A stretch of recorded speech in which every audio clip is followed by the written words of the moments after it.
Hello there, folks. How are you all doing? It's time for our weekly look at the polls because that is basically what we do now. We have a look at the polls every single week. That is the new trend.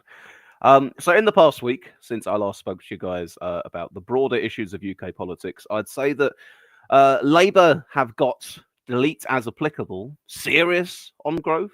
They've got desperate on growth. They've got reneging on previous commitments on growth. But one way or another, you can see that certainly Rachel Reeves is trying to place growth firmly in her crosshairs amidst the backdrop of some fairly choppy economic forecasts. Growth, says Frank in the chat there. There we are. You know what? I did think to myself, I wonder if somewhere I've still got that painting that I did during the Liz Truss era. There was a little painting about yay big, and it had like a Union Jack on it and the words "GWOWTH" on there. Whether I need to dig that out and display that in the background of some of these streams, because that's poor old Rachel Reeves. There's been more than a few comparisons to Liz Truss in the last little while, haven't there? But recently, we've had announced a number of different transport and infrastructure projects. One of the headline ones being a third runway at Heathrow, which, if you feel like this is deja vu, then it certainly is, because that's the thing that's been ummed and ahed and delayed and decided over for absolutely forever. Indeed, I think that when Labour were in opposition, they had opposed the third runway at Heathrow, namely on environmental grounds. Now, they seem to be throwing their support behind it, which the Tories actually have agreement with them on. The Tories have sort of said, yeah, we're with you on a third runway at Heathrow, although we doubt how quick you'll be able to deliver it. Lee Hallam says, GWOWTH powered by talking about it. Well, she did manage to talk the economy down. Well, there we are. Yes, if Labour was all far too doom and gloom for the first few months of their time in office, then maybe by changing tack and saying, actually, we're going to turn the corner and we're going to create some growth, maybe that will magically affect the markets and make them a little bit more positive.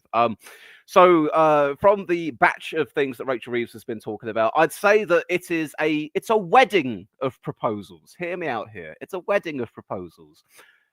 Something old, something new, something borrowed, something blue, a little bit here and there. Maybe pertaining a little bit too much to the south and the southeast in particular, from what I've heard, rather than sort of, the country at large. Although Labour says, well, look, this is just our set of proposals for now.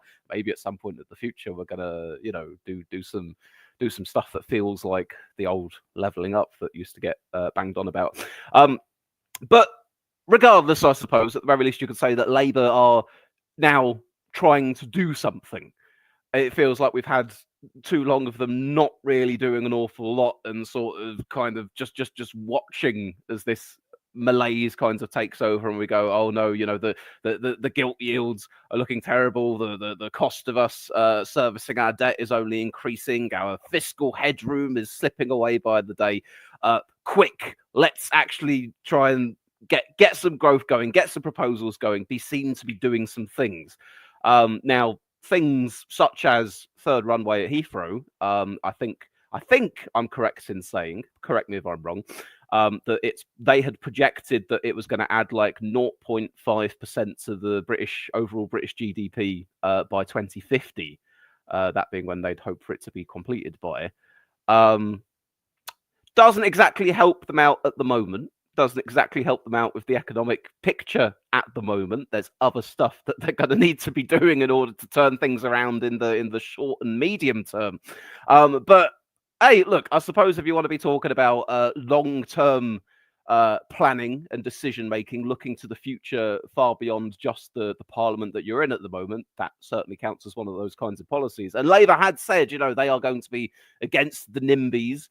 And they're going to be pushing through an awful lot of building and trying to push away some planning regulations, all the rest of it. So this does seem to be following through with that. Although I do admittedly have a degree of sympathy for the people whose homes are going to have to be demolished for a third runway at Heathrow, because it's one thing to say we're against the NIMBYs who don't want it in their backyard, and then it's another thing for the NIMBYs being people who don't want their house to be bulldozed down.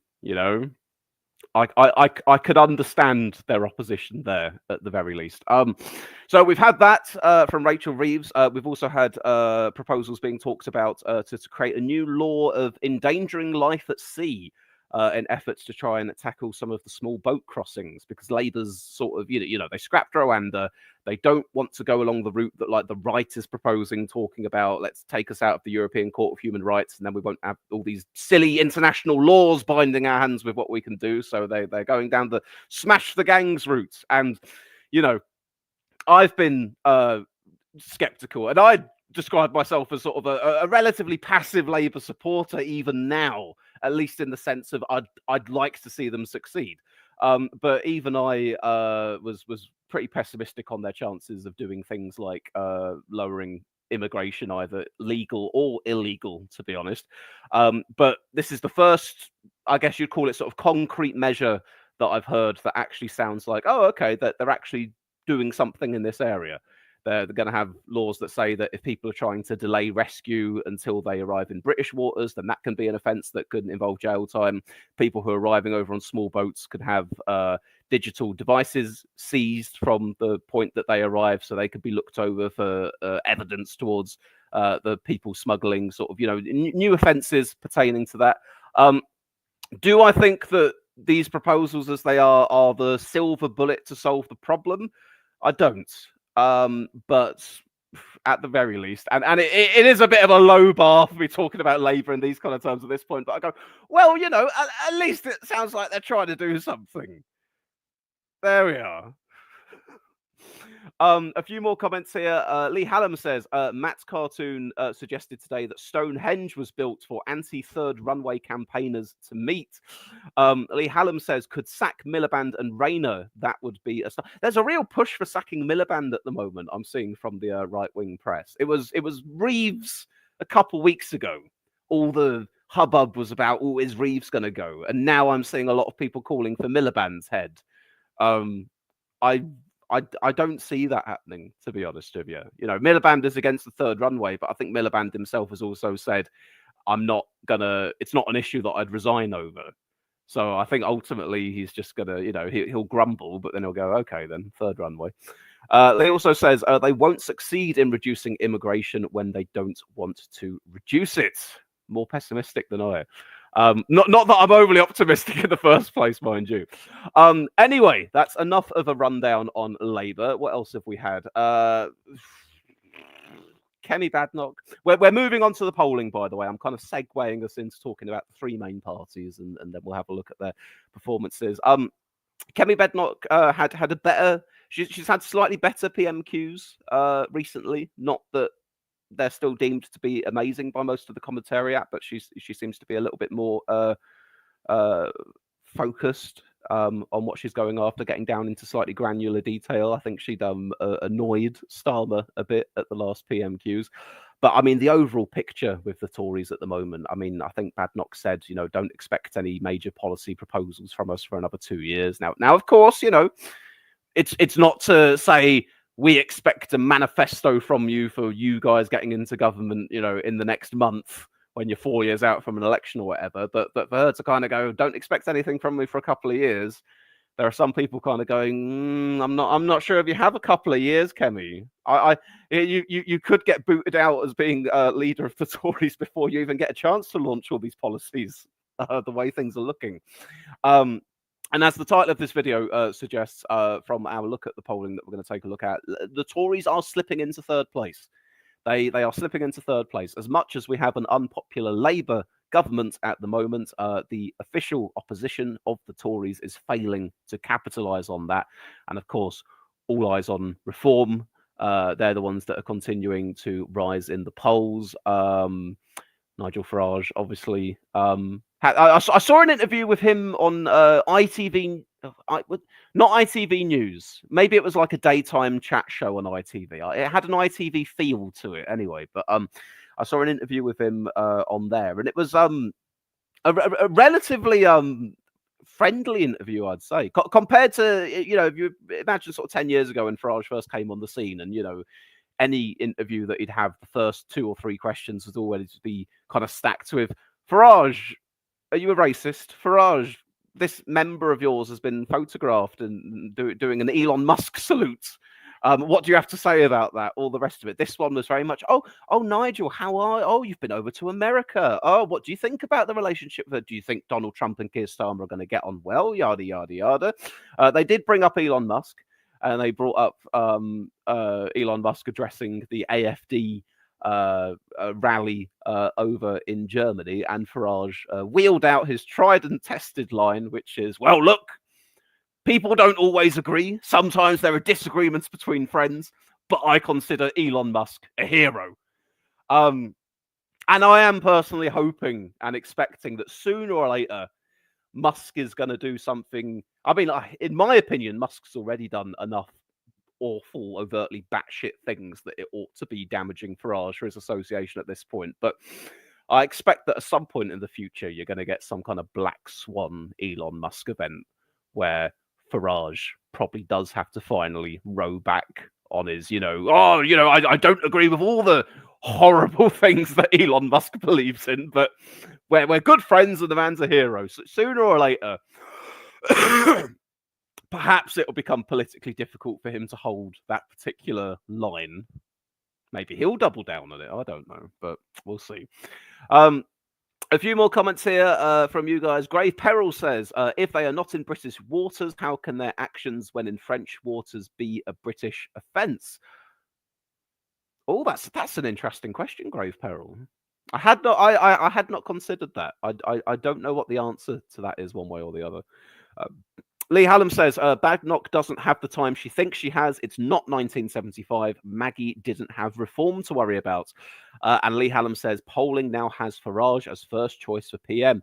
That's interesting. I've not seen that particular polling, but then again, it wouldn't surprise me given the direction things are going with the opinion polls in general. Up until this point, I'd still seen Starmer out in front as preferred PM. It's interesting that you've seen one that have got Farage out in front. So anyway, we're going to go over to our favorite website of all, guys. It's the Poll of Polls.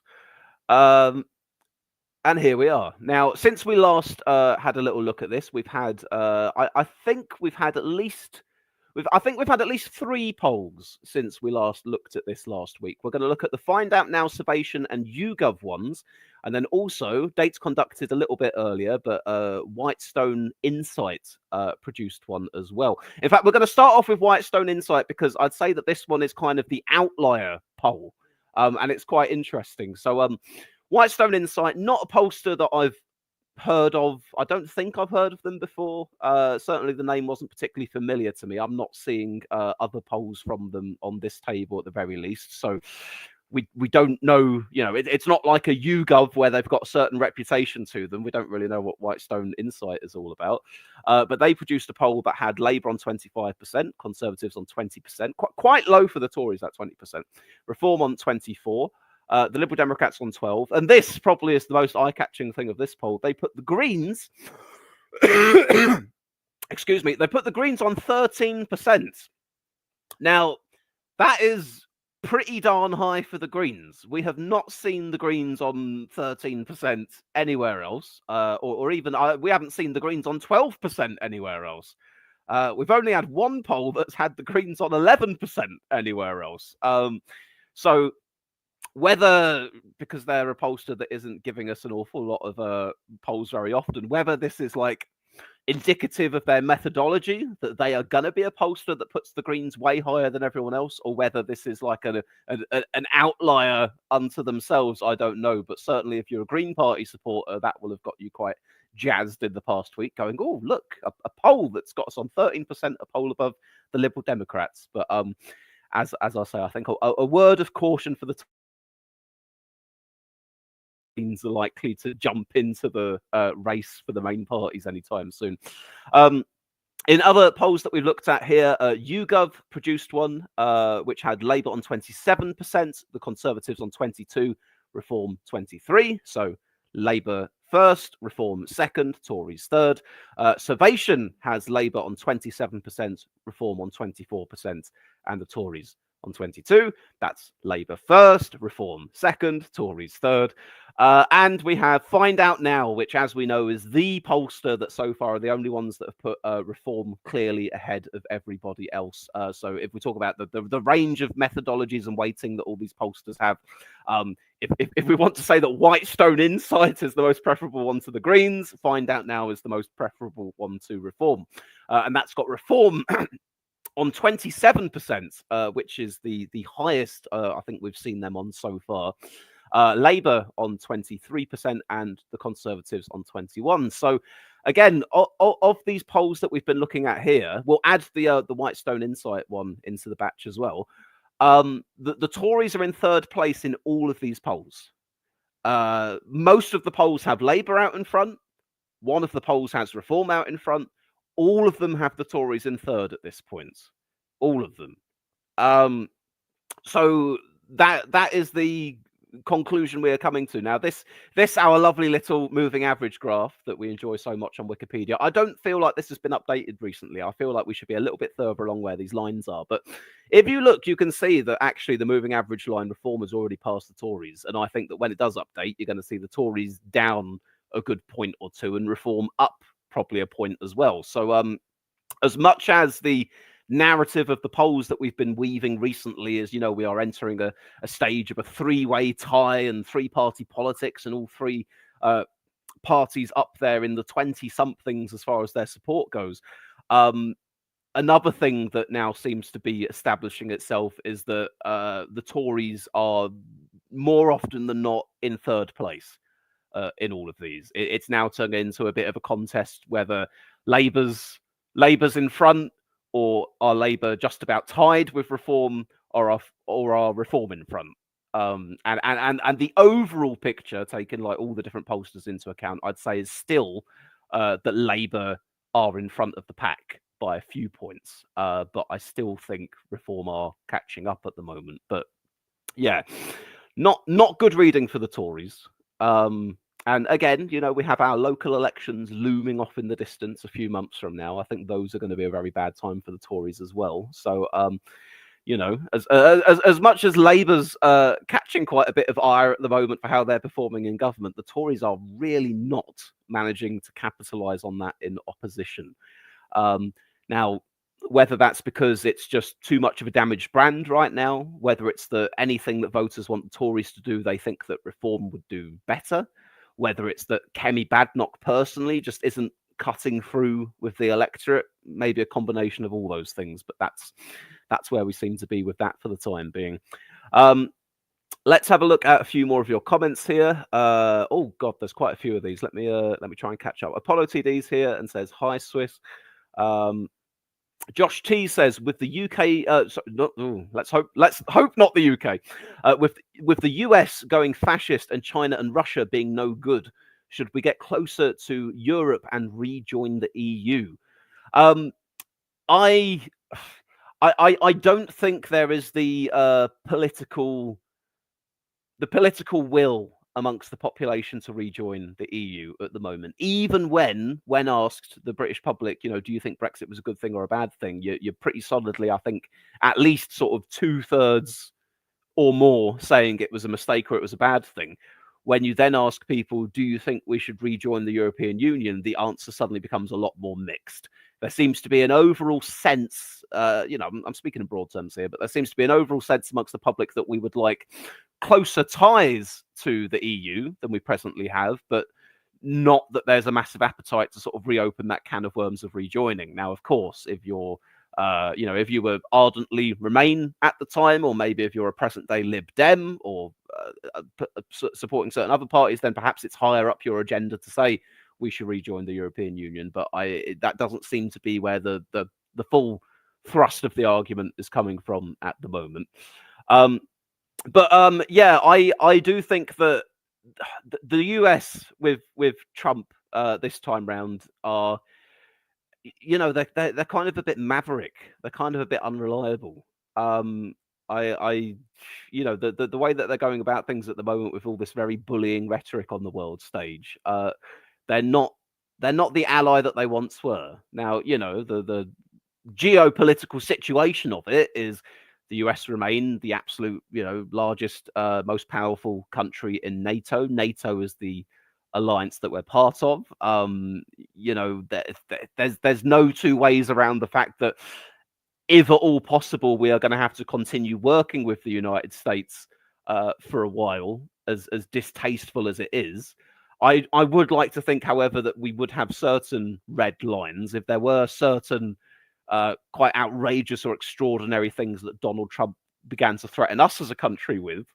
And if you don't bend to my will, I'm going to throw tariffs on you or whatever, then that we'd actually put up a little bit of a fight and say, well, no, we're not going to have that. I don't see that happening at the moment for the likes of Greenland, though. I think that our government's been very, very quiet on Greenland and Denmark, obviously because they're wanting to court Donald Trump right now, and you've seen that in even the appointment of Peter Mandelson as the ambassador to the US. The fact that you can. It's the case with a lot of these with a lot of Labour people, really, that you can find these quotes from about 5-6 years ago where they're going, Trump is a horrible man, Trump is a fascist, Trump is a dangerous man, etc., etc. Fast forward to today, Peter Mandelson's on Fox News saying, oh, Trump is a nice man, Trump is a nice man with good instincts, or things to that effect. So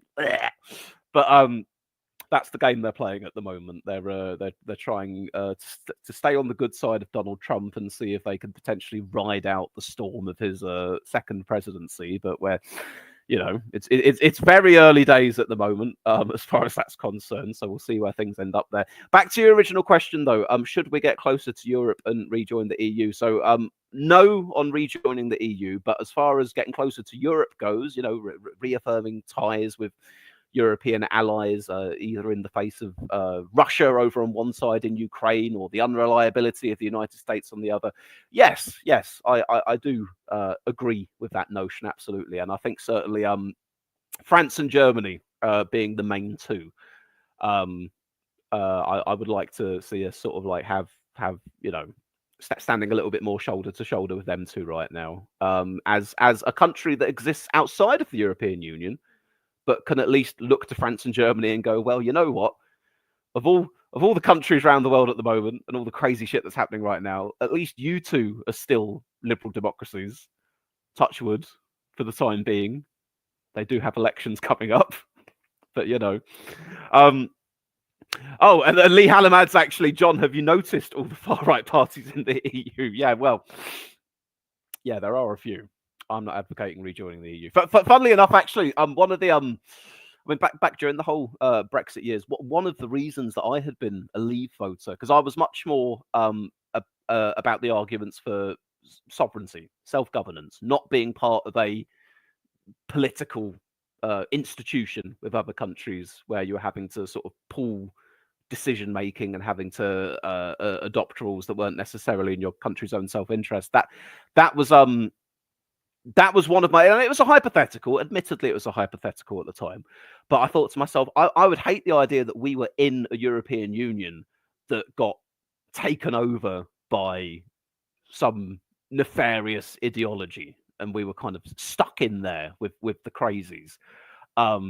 Now, as it turns out, the thing that seems to be sweeping everyone right now is right-wing populism bleeding into far-right politics. Depends on the individual party and the individual country. But yeah, if it wasn't EU dominated by that, and they actually were, holding, starting to hold majorities, in the European Parliament, that seems like a long way off at the moment, but still, then I'd be incredibly uncomfortable if we were still a member of the EU, with that being the setup of this is the club you're in and these are your fellow club members, so yeah, as far as the EU is concerned, I don't know. At the moment, I'm just hoping that France and Germany remain relatively sane. We'll see. Shockwave says, if reform breaches 30% for a sustained period, the likelihood of Farage being PM increases exponentially. Yeah, I'm in agreement with you there, Shockwave. As I've said before, I think that this last election has gone to show us that some of the some of the exploits of the first past the post system, some of the bugs that aren't necessarily features of the first past the post system, i.e., you can get yourself a big stonking majority off of about a third of the vote under certain circumstances. So yeah, the closer reform approach towards that 30% mark, then things will seriously start to tilt in their favour in terms of a projected number of MPs, quite substantially. What else do we have here? Shit, us Tories don't look good. Kerry, it's over. Josh T says, Lee Hallam, the EU is PR, so incredibly hard to get a fascist majority. It will always be a mix of fascists, liberals, and socialists. Grave Peril says the Greens are going up. Podge says this is going to be like when Labour overtook the Liberals. I think her new pension policy pissed off grey voters. Well, I don't know if it was a policy per se, but she had said that she was open to the idea, or it was something that she would look at, the question of whether or not you'd keep the triple lock. And obviously that's been like a cornerstone of Conservative policy for like a decade and a half at this point. So that did set the cat among the pigeons a little bit. Podge says trade war. Grave Peril says, do we even qualify for joining the EU? I don't know as far as qualify goes. Although I'm again, as always, correct me if I'm wrong, but is it not the case that for a non-member to join the EU, you need to have as part of that saying that you're going to adopt the euro? That was what my understanding was. I definitely can't imagine us wanting to do that, dropping the pound. Grave Peril says, just hope Five Eyes and Trident live to the next election. In a way, the one thing that I'm very grateful for is the fact that as far as these things seem to have lined up with one another, and obviously we have up to 5-year terms for the government in this country, whereas over in America it's 4 years, it's possible that we could ride out the entire length of the Trump presidency still with a Labour government in over here. You might not see that, that talked about scenario of a PM Farage and President Trump, assuming there's not an early election for whatever reason. Podge says Mandelson has the Epstein files on Trump. Okay. Lee Hallam says, unless Mandelson is rejected, FBI looking at his China links. Well, from what I've read recently, the Trump camp had been briefing that they were looking at ditching Mandelson, but then more recently, it seems like he is going to be accepted. That's my understanding.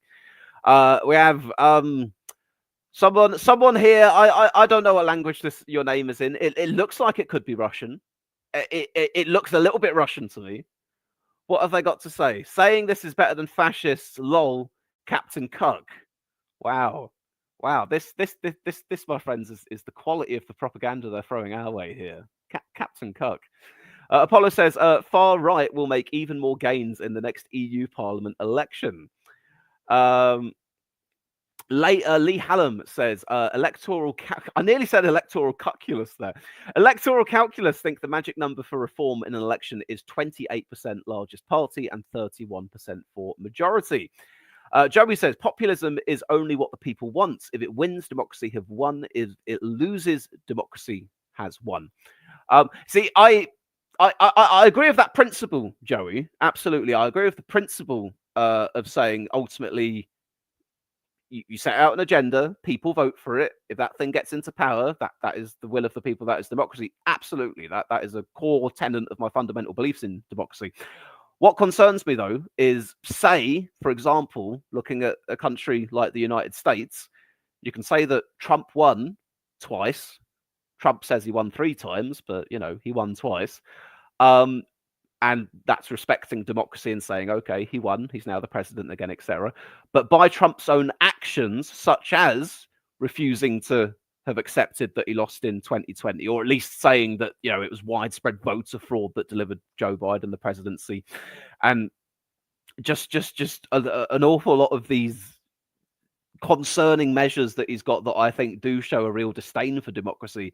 As much as democracy voted him in, I do think it's in an inherent bad if the thing that's been voted in by democracy is ultimately going to damage democracy. I think the most preferable thing is that, you know, most parties operating within a political system with any chance of achieving power at least agree to some of the core principles of that democratic system. At the bare minimum, the peaceful transference of power, and then Trump gets in and, you know, pardons the January the 6th people and all the rest of it. Lee Hallam says it's the 20 billion a year membership fee with no rebate that would make voters reject rejoining. And then we've got some spam, some more messages from our Russian friend in the chat here. Wow, but that's quite a lot of it's quite a lot of racist imagery you're managing to conjure up there in only a few words. Moving on to Joey says, Trump's case, I agree. It's not good for democracy to say you didn't lose. In the gist, I meant in general. If populist parties gain power, then they work within the system, then all power to it. Yeah, fair enough. You know, I can have disagreements with people on which parties that I want to see in power, but as long as I believe that even a party that I don't support is still gonna respect the basic tenets of democracy, then at least it's not an existential threat to our democratic system, at the very least. Shockwave said, "Did you know the EU Parliament has one constituency de facto using first past the post?" No, I hadn't heard of that, Shockwave. Anyway, then, guys. So, in conclusion to our little look at the polling here, on the whole, Labour are still ahead. Reform are solidifying their position, catching up with Labour. Still ahead of Labour in the Find Out Now polls, but in second place in other polls. Tories slipping to third. Not a good time for Kemi Badenoch and the Tories, and I have a feeling that's likely to continue. I think that's a trend that we're only going to see solidified in the coming time. And Podge says Russian bot wants some escapism. He's stuck in the trenches in Ukraine, and he comes here. Comes here of all places. Anyway, guys, thank you very much for joining me. Please do drop the stream a like if you've enjoyed. Catch you all later on. Ta-ta.